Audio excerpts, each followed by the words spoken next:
గౌరవనీయులైన పెద్దలు మీ అందరికీ ముఖ్యంగా చేవెళ్ళ రాజేంద్ర నగర్ ప్రాంతానికి సుపరిచితురాలు మీ ఆడబిడ్డ మీ ఇంటి కోడలు ఇంకా మీకు అమ్మలాంటి నాయకురాలు పెద్దలు మాజీ మంత్రివర్యులు మహేశ్వరం శాసనసభ్యురాలు అక్క శ్రీమతి సబితా ఇంద్రారెడ్డి గారు గౌరవనీయులు తప్పకుండా మీ అందరి ఉత్సాహం మీ అందరి ఆవేశం చూస్తుంటే ఎంతో కాలం లేదు తొందరలోనే తప్పకుండా రాజేంద్ర నగర్కు కాబోయే ఎమ్మెల్యే గారు సోదరుడు మా తమ్ముడు పట్లోళ్ళ కార్తిక్ రెడ్డి గారు అదేవిధంగా వేదిక పైన ఉన్న సోదరి ములుగు నియోజకవర్గ ఇన్ఛార్జ్ మొన్న జరిగిన ఎన్నికల్లో పోటీ చేసి కొద్దిపాటి ఓట్ల తేడాతో అక్కడ ఓటమి పాలైన మా చెల్లెలు బడే నాగజ్యోతి గారు వేదిక పైన ఆసీనులైన పెద్దలు అనంతరెడ్డి గారు అదేవిధంగా సోదరి అర్చన గారు ధర్మారెడ్డి గారు ఇంకా డీసీఎంఎస్ అధ్యక్షులు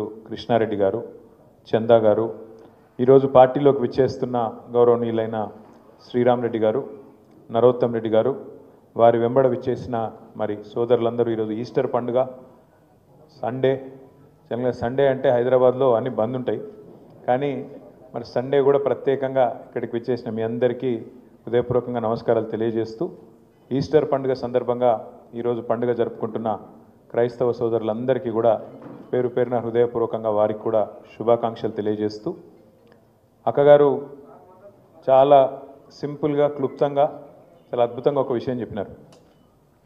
వాస్తవం ఏంటి అంటే ఇవాళ నష్టపోయింది కేసీఆర్ గారు టీఆర్ఎస్ పార్టీ కాదు, అది ఇప్పుడిప్పుడే అందరికీ అర్థమవుతా ఉంది. నిజానికి ఔటర్ రింగ్ రోడ్ లోపల మనం ఎవరం కూడా కాంగ్రెస్ పార్టీ మోసపు వలలో పడలేదు. కాంగ్రెస్ ఎన్ని కథలు చెప్పినా బీజేపీ ఎన్ని కథలు చెప్పినా ఔటర్ రింగ్ రోడ్డు లోపల ఉన్న ప్రజలు మాత్రం లేదు లేదు వీళ్ళు నమ్మదగ్గ మనుషులు కాదు, ఖచ్చితంగా మళ్ళీ కేసీఆర్ రావాలి, మళ్ళీ గులాబీ జెండాను ఎగిరాలని చెప్పి అది చేవెళ్ళ కావచ్చు రాజేంద్ర నగర్ కావచ్చు అన్ని నియోజకవర్గాల్లో మననే గెలిపించినారు, మన పార్టీని గెలిపించినారు. ఒక్క సీటు కూడా ఒక్క సీటు కూడా ఓఆర్ఆర్ లోపల కాంగ్రెస్ పార్టీకి ఇయ్యలే. బీజేపీకి కూడా అడ్డివారి గుడి దెబ్బ అని ఒక సీట్ వచ్చింది, అది కూడా మన క్యాండిడేట్ మనం పెట్టినోడు కొద్దిగా కరెక్ట్ లేకుండా ఆఖరికి ఆగమాగం చేసిండు కాబట్టి గోషామాయలు పోయింది. కానీ లేదా బరాబర్ గోషామాయలతో సహా కాంగ్రెస్కు బీజేపీకి ఒక్క సీటు రాకుండా హైదరాబాద్ను ఏకపక్షంగా మనం స్వీప్ చేస్తుంటాం. వాస్తవం ఏంటి అంటే ప్రజలు ఎప్పుడైనా కూడా మంచి పనులను ఖచ్చితంగా ఆదరిస్తారు. కాకపోతే పేదలు లేదా కొంతమంది ఎవరైతే మిత్రులు ఉంటారో ఇంకా ఎవరైనా ఎక్కువ చెప్తే కేసీఆర్ లక్షిస్తుండు కదా నేను మీదికి వెళ్ళి తులం బంగారం ఇస్తా అని చెప్తే కొద్దిగా మా ఆడబిడ్డలు అక్కడక్కడ కొద్దిగా టెంప్ట్ అయినరు. రైతులు కేసీఆర్ 10,000 ఇస్తుండు కదా నేను 15,000 ఇస్తా అంటే నువ్వు అర్జెంటుగా ఊరికి 2 లక్షల లోన్ తెచ్చుకో, నేను వస్తూనే ఉన్నా, వచ్చిన మర్నాడే సంతకం పెడతా మొదటి సంతకం పెడతా అంటే రైతులు కొద్దిగా టెంప్ట్ అయినరు. అట్లే పెద్ద మనుషులు 2,000 కాదు 4,000 ఇస్తా, కేసీఆర్ ఇంట్లో అవ్వకో తాతకో ఇస్తున్నాడు నేను ఇద్దరికి ఇస్తా, ఇంటికి ఇద్దరికి పెన్షన్లు ఇస్తా, సోనియమ్మ చెప్పింది వచ్చే నెల నుంచి పైసలు పడుతూనే ఉంటాయి అని చెప్పి గట్టిగా చెప్తే పాపం కొంతమంది వాళ్ళు కూడా టెంప్ట్ అయింది.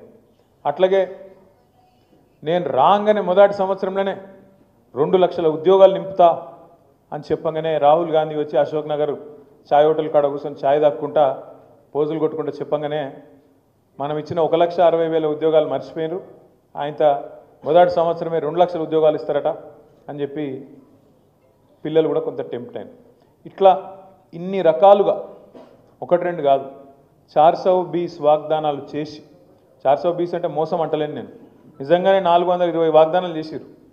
ఎస్సీ డిక్లరేషన్ కోసం మీ చేవెళ్ళని మీటింగ్ పెట్టారు, ఎస్సీ ఎస్టీ డిక్లరేషన్ ఖార్గే సాబ్ను పిలిచిరు. ఇక్కడ ఉన్న వాళ్ళు చెప్తే నమ్మతలేరు, ఇక్కడున్న రేవంత్ రెడ్డిని బట్టి విక్రమార్కని ఎవరు నమ్మతలేరు, పెద్దోళ్ళని తీసుకురావాలని చెప్పి ఖార్గే సాబ్ను పాపం ఢిల్లీకి వెళ్ళి తెచ్చిరు.